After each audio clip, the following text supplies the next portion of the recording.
Hello students, this is Subject Science, Class 10th, Worksheet number 27, date is 4th September 2020.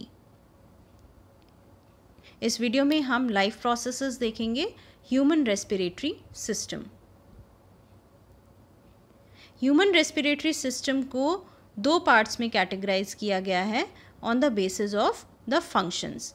तो हमने human respiratory system में parts पढ़े थे, जैसे कि nose, pharynx, larynx, trachea, lungs, bronchi, bronchioles, alveoli. तो ये सारे हमने पार्ट्स हमने पढ़े थे वर्कशीट नंबर 26 में। तो ह्यूमन रेस्पिरेटरी सिस्टम को हम कैटेगराइज कर रहे हैं और वो कैटेगराइजेशन जो है on the basis of functions है। पहला जो कैटेगराइजेशन है, पहला जो पार्ट है वो है system of interconnecting cavities and tubes that conduct air into lungs.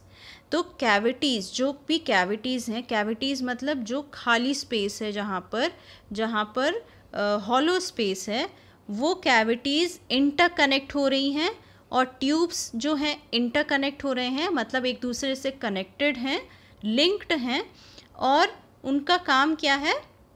उनका फंक्शन है एयर को लंग्स तक पहुंचाना। और दूसरा सिस्टम जो है वो है जहाँ पर एक्सचेंज ऑफ गैसेस हो रहा है, एक्सचेंज ऑफ रेस्पिरेटरी गैसेस। तो एक ऐसा system, a system where exchange of respiratory gases occurs. और रेस्पिरेटरी गैसेस जो एक्सचेंज हो रहा है वो कौन कौन सी गैसेस हैं? Oxygen and carbon dioxide. तो अब हम पार्ट्स पढ़ेंगे जिनका फंक्शन है to conduct air into lungs. तो उसमें कौन कौन से पार्ट्स हैं? नोज़ का फंक्शन क्या है? वो एक एंट्री पॉइंट है जहाँ से एयर एंटर करती है बॉडी में, रेस्पिरेटरी सिस्टम में। तो नोज़ जो है it warms up the air, filter air as it is inhaled. Filter कैसे? क्योंकि टाइनी हेयर फॉलिकल्स प्रेजेंट होते हैं जिससे एयर जो है फिल्टर हो जाती है, डस्ट पार्टिकल्स सेटल हो जाते हैं और फॉरेन पैथोजेंस भी वहाँ पर रुक जाते हैं और बॉडी के अंदर और अंदर नहीं जा पाते। फिर है फेरिंग्स। फेरिंग्स है passageway for air leads to trachea. तो एक पैसेज वे है, एक पैसेज देता है एयर को ताकि वो ट्रेकिया तक पहुंच पाए। लैरिंग्स को हम वॉइस बॉक्स भी बोलते हैं और एडम्स एप्पल भी बोलते हैं। वॉइस बॉक्स इसलिए बोला जाता है क्योंकि यहाँ पर साउंड प्रोडक्शन होता है। वो वाला पार्ट जब आप फूड स्वॉलो करते हो तो वो वाला पार्ट जो आपके नेक में, थ्रोट में प्रेजेंट होता है, और जो ऊपर नीचे होता है फूड स्वॉलो करते टाइम, तो उसको हम लैरिंग्स बोलते हैं। फिर है ट्रेकिया। ट्रेकिया जो है फेरिंग्स को ब्रोंकाई से कनेक्ट करता है। इसमें रिंग्स प्रेजेंट होते हैं, रिंग्स ऑफ कार्टिलेज प्रेजेंट होते हैं, और वो प्रेजेंट होते हैं क्योंकि वो एक स्ट्रक्चर प्रोवाइड करते हैं उसको। The rings of cartilage provide structure and keep the wind pipe open. और विंड पाइप जो है, ट्रेकिया को हम विंड पाइप बोलते हैं, तो उस विंड पाइप को ओपन रखता है, और रिंग्स प्रेजेंट होने की वजह से ट्रेकिया कोलैप्स नहीं करती। Trachea is lined with fine hair called cilia. तो ट्रेकिया के इनर लाइनिंग्स में बहुत फाइन हेयर होते हैं और उनको हम सीलिया बोलते हैं, और ये होने की वजह से एयर फिल्टर हो जाती है। बिफोर एंटरिंग द लंग्स में एंटर होने से पहले एयर यहाँ पर फिल्टर हो जाती है। फिर लास्ट है bronchi. Bronchi, these are the two branches at the end of trachea which lead to a lung. तो दो ब्रोंकाई होते हैं। ट्रेकिया जब टू पार्ट्स में डिवाइड हो जाता है, राइट एंड लेफ्ट, तो उस पार्ट को हम बोलते हैं ब्रोंकाई। दो ब्रांचेस निकलती हैं ट्रेकिया से और वो एंटर होती हैं लंग्स में। मैं आपको फिगर दिखा देती हूँ। ये है ह्यूमन रेस्पिरेटरी सिस्टम का डायग्राम। नोज़ से एयर एंटर हुई और नेज़ल कैविटी में पहुँची, फिर वहाँ से फेरिंग्स तक गई। फेरिंग्स जो है it is a common passageway for air, food and liquid. इसके बाद एयर जो है लैरिंग्स में गई। लैरिंग्स को हम वॉइस बॉक्स भी बोलते हैं। क्यों? क्योंकि यहाँ साउंड प्रोड्यूस होती है, तो ये वाला पार्ट जो है वो है लैरिंग्स। फिर लैरिंग्स के बाद यहाँ पर आए ट्रैकिया। ये वाला पोर्शन जो है जहाँ पर रिंग लाइक स्ट्रक्चर्स हैं, इसको हम बोलते हैं ट्रैकिया, ये वाला पार्ट। फिर ट्रैकिया जो है 2 पार्ट्स में डिवाइड हो रहा है और इनको हम बोल रहे हैं ब्रोंकाई। तो राइट और लेफ्ट ब्रोंकाई में डिवाइड हो रहा है ट्रैकिया। ट्रैकिया को हम विंड पाइप भी बोलते हैं और ये मेन एयरवे है। ब्रोंकाई जो है ये ओपन होती हैं राइट एंड लेफ्ट लंग्स में। तो ये पार्ट्स जो हैं, ये ह्यूमन रेस्पिरेटरी के जो पार्ट्स हैं, इनका फंक्शन है एयर को लंग्स तक पहुंचाना। तो ये पैसेजवे हैं फॉर एयर और इनका काम है एयर को लंग्स तक पहुंचाना। अब एक ऐसा सिस्टम जहाँ पर एक्चुअल रेस्पिरेटरी गैसेस का एक्सचेंज हो रहा है, उसमें जो ह्यूमन रेस्पिरेटरी के पार्ट्स हैं, ह्यूमन रेस्पिरेटरी सिस्टम के जो पार्ट्स हैं वो हैं respiratory bronchioles, alveolar ducts and alveoli. तो यहाँ पर रेस्पिरेटरी गैसेस का एक्सचेंज हो रहा है। Respiratory bronchioles are the narrowest airways of lungs, deliver air to exchange surfaces of lungs. तो यहाँ पर ये जो रेस्पिरेटरी ब्रोंक्यूल्स जो हैं, जब ब्रोंकाई एंटर हुआ लंग्स में तो वो सेकेंडरी और टर्शरी ब्रोंक्यूल्स में डिवाइड हो जाते हैं, और क्योंकि और फर्दर डिवीज़न होता जाता है तो जो ट्यूब्स हैं, ट्यूब लाइक स्ट्रक्चर्स हैं, वो और ज़्यादा नैरो हो जाते हैं। सपोज़ ये एक ट्यूब है जो ब्रोंकाई है, तो इससे और ब्रोंक्यूल्स जब निकलेंगे सेकेंडरी एंड टर्शरी, तो वो ट्यूब्स जो हैं और नैरो होते जाएंगे और पतले होते जाएंगे, उनका डायमीटर जो है और कम होता जाएगा और वो नैरो होते जाएंगे और डिलीवर करेंगे air to exchange surfaces of lungs. तो यहाँ पर वो एयर डिलीवर कर रहे हैं ताकि रेस्पिरेटरी गैसेस का एक्सचेंज हो पाए। एल्वुलर डक्ट्स क्या हैं?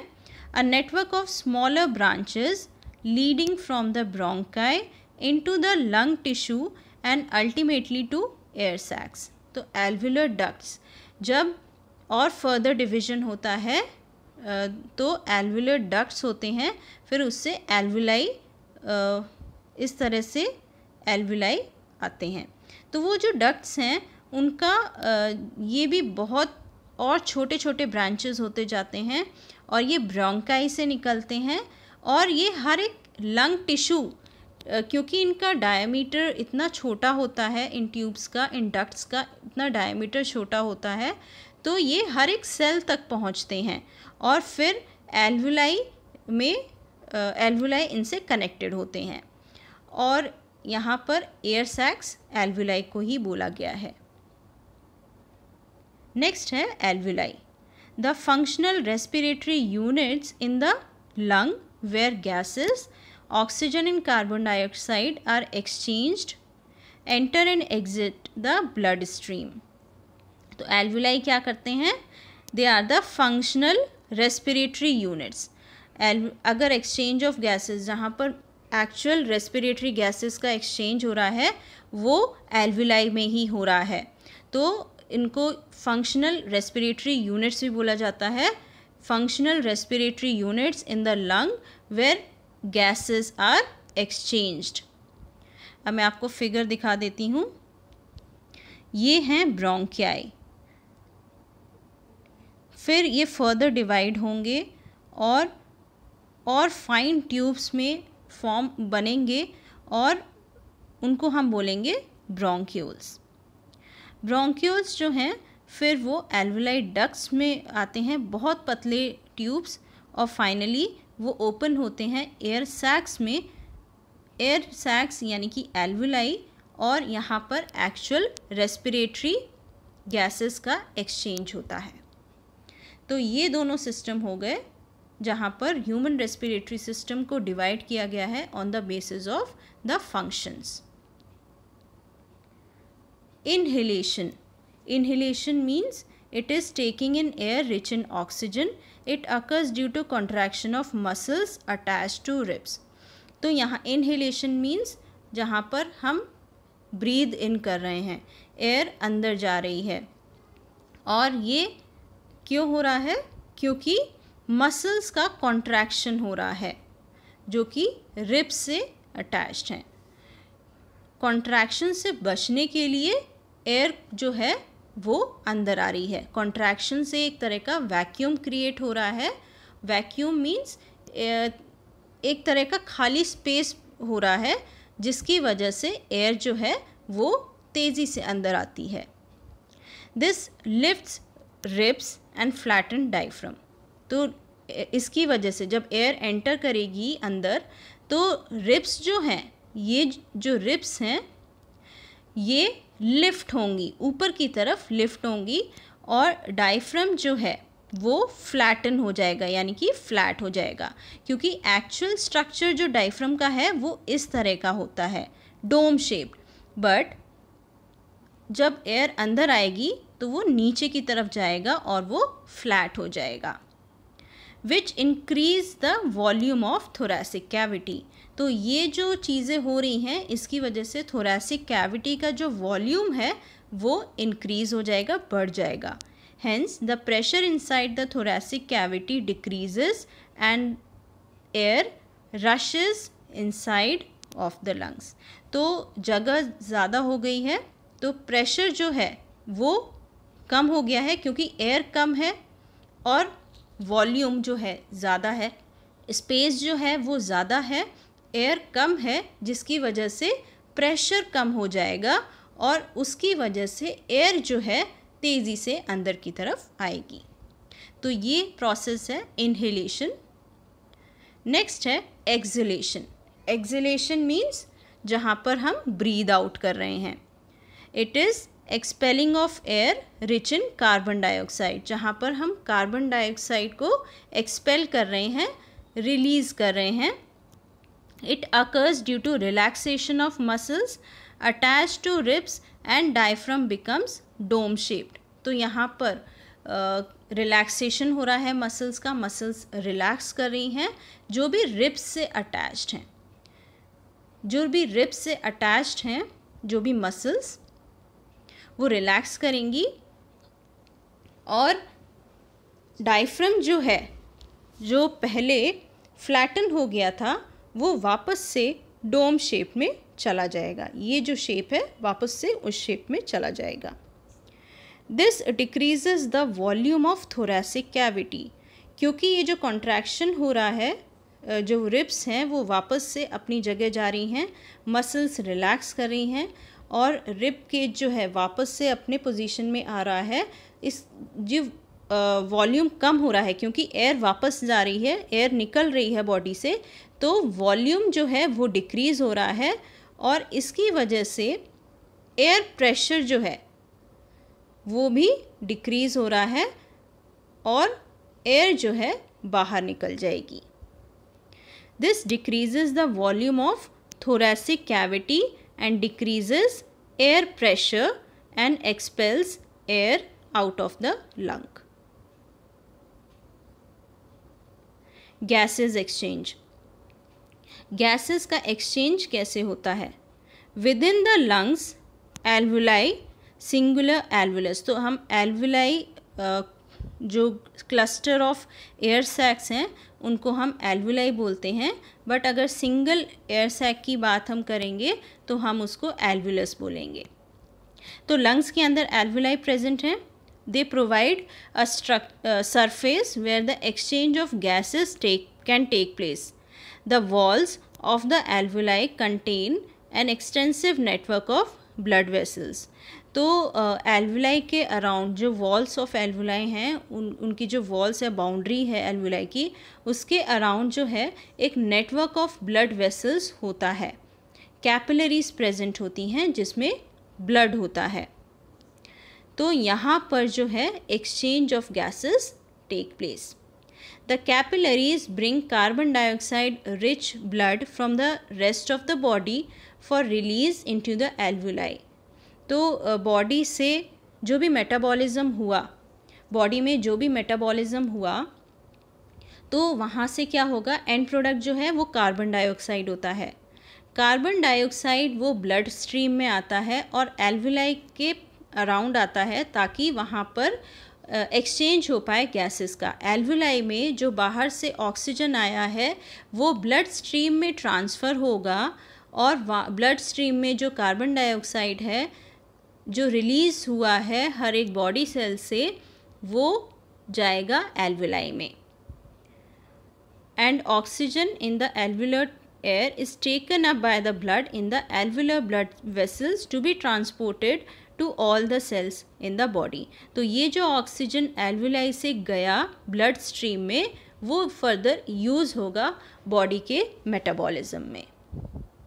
तो इस तरह से गैसेस का एक्सचेंज होता है, कार्बन डाइऑक्साइड और ऑक्सीजन का, with the help of alveoli and the blood vessels around the alveoli. जो भी ब्लड वेसल्स हैं एल्वुलाई के आसपास और एल्वुलाई एयर सैक्स जो हैं, उन दोनों के बीच में इस तरह से गैसेस का एक्सचेंज होता है।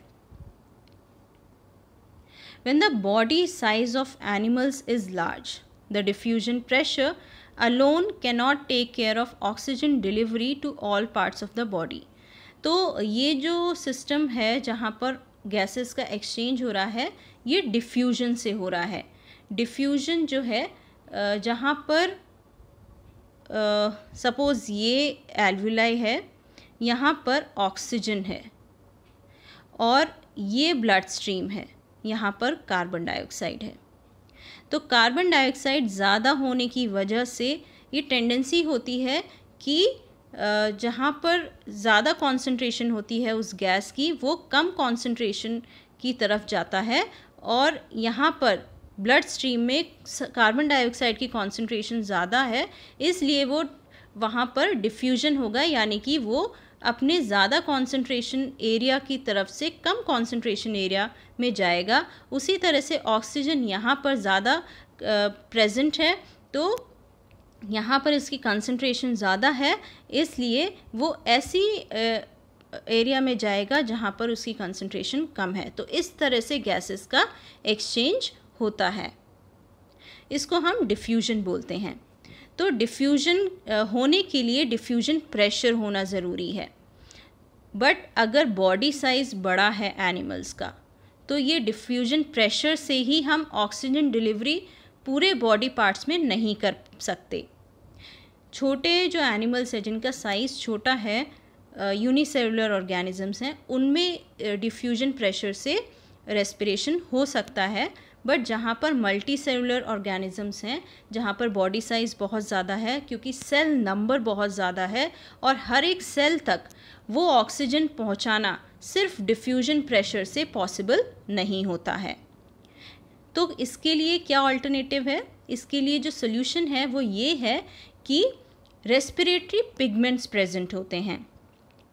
Respiratory pigments take up oxygen from the air in the lungs and carry it to the tissues which are deficient in oxygen before releasing it. तो respiratory pigments का काम क्या होता है? वो ऑक्सीजन लेते हैं एयर से लंग्स के थ्रू। जैसे लंग्स में जब ऑक्सीजन आएगी तो वो जो रेस्पिरेटरी पिगमेंट्स हैं वो ऑक्सीजन होल्ड करेंगे और टिश्यूज़ तक पहुंचाएंगे, और उन टिश्यूज़ तक जिनमें ऑक्सीजन नहीं है उन टिश्यूज़ तक पहुंचाएंगे। ये काम होता है रेस्पिरेटरी पिगमेंट्स का। In human beings the respiratory pigment is haemoglobin. तो ह्यूमन बीइंग्स में रेस्पिरेटरी पिगमेंट क्या है? Haemoglobin, which has a very high affinity for oxygen.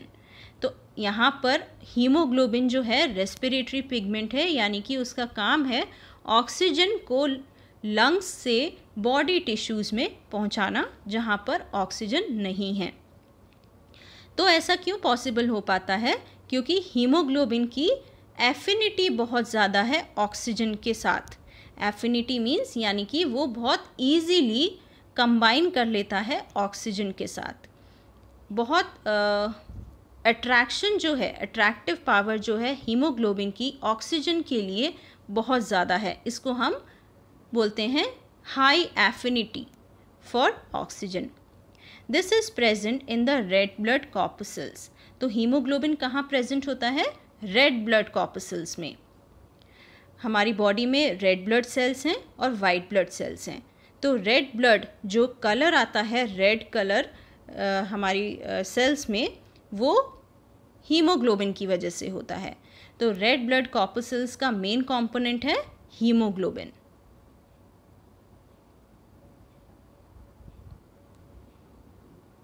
What is the function of rings of cartilage? ये questions हम discuss कर रहे हैं। Function क्या है रिंग्स ऑफ कार्टिलेज का? जो ट्रैकिया में रिंग्स प्रेजेंट होती हैं उनका फंक्शन है हेल्प करती हैं ताकि ट्रैकिया जो है वो कोलैप्स ना कर जाए। The tracheal cartilages help support the trachea while still allowing it to move and flex during breathing।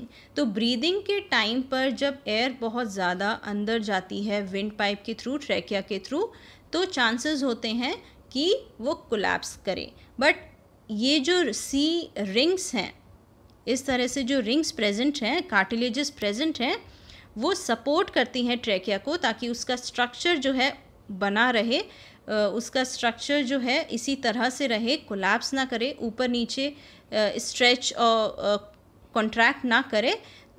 इसलिए ट्रैकियल कार्टिलेजेस प्रेजेंट होती हैं। Rings of cartilage are present in the throat as it helps the throat from collapsing when there is a low amount of air present. तो collapse होने से बचाती हैं rings of cartilage जब air का amount जो है कम होता है। It also helps them to expand when food और वाटर पासेस थ्रू इट। तो ये जो स्ट्रेच होना, कॉन्ट्रैक्ट होना, ये जो चीज़ें हैं ये कार्टिलेज होने की वजह से ही हो पाता है। क्योंकि जब हम फूड लेते हैं, एयर लेते हैं ट्रैकिया के थ्रू, तो हम लोग एयर जब लेते हैं ट्रैकिया के थ्रू, क्योंकि ये विंड पाइप है, तो एयर जब लेते हैं हम तो कोलैप्स ना कर जाए। और कभी कभी जब ज़्यादा एयर जाती है तो वो स्ट्रेच भी हो जाता है थोड़ा सा। तो ये जो स्ट्रक्चर प्रोवाइड करता है ट्रैकिया को, वो कार्टिलेज प्रोवाइड करती हैं। How is oxygen transported in large multicellular organisms like humans? तो multicellular organisms में ऑक्सीजन ट्रांसफ़र कैसे होता है, ट्रांसपोर्ट कैसे होता है? In multicellular organisms like humans, diffusion is insufficient to meet the oxygen requirement। तो डिफ्यूजन से नहीं हो सकता क्योंकि multicellular organisms में बहुत ज़्यादा सेल्स होते हैं और large multicellular organisms have specialized transport system। तो specialized transport system है जहाँ पर respiratory pigments जो हैं वो ऑक्सीजन लेते हैं और उस ऑक्सीजन को एयर से लंग्स तक पहुँचाते हैं, फिर वहाँ से वो टिश्यूज़ तक लेके जाते हैं जहाँ पर ऑक्सीजन की कमी होती है। ह्यूमन बीइंग्स में रेस्पिरेटरी पिगमेंट है हीमोग्लोबिन और इसकी एफिनिटी जो है ऑक्सीजन से बहुत ज़्यादा है और हीमोग्लोबिन प्रेजेंट होता है रेड ब्लड कॉर्पस्कल्स में। Explain the movement of diaphragm during inhalation and exhalation. तो इनहेलेशन यानी कि जब हम ब्रीद इन कर रहे हैं, एयर अंदर जा रही है चेस्ट के अंदर, लंग्स के अंदर, और रिब्स लिफ्ट अप करेंगे, और जो डायफ्राम का जो नॉर्मल शेप है, डोम शेप जो है, वो नीचे की तरफ आएगा और फ्लैटन हो जाएगा। एक्सलेशन में ऑपोजिट होता है, एयर बाहर जाती है, लंग्स का वॉल्यूम कम हो जाता है, रिब केज जो है वापस अपनी पोजीशन में डाउनवर्ड चला जाता है और यहाँ पर स्पेस होने के कारण, यहाँ पर जब स्पेस बन जाता है लंग्स की वॉल्यूम कम हो जाती है, स्पेस होने के कारण वापस से डायफ्राम जो है डोम शेप में चला जाता है। तो ये दोनों डायफ्राम के मूवमेंट हैं ड्यूरिंग एक्सलेशन एंड इनहेलेशन। तो ये साइंस की वर्कशीट थी, वर्कशीट नंबर 27, डेट 4 सितंबर 2020।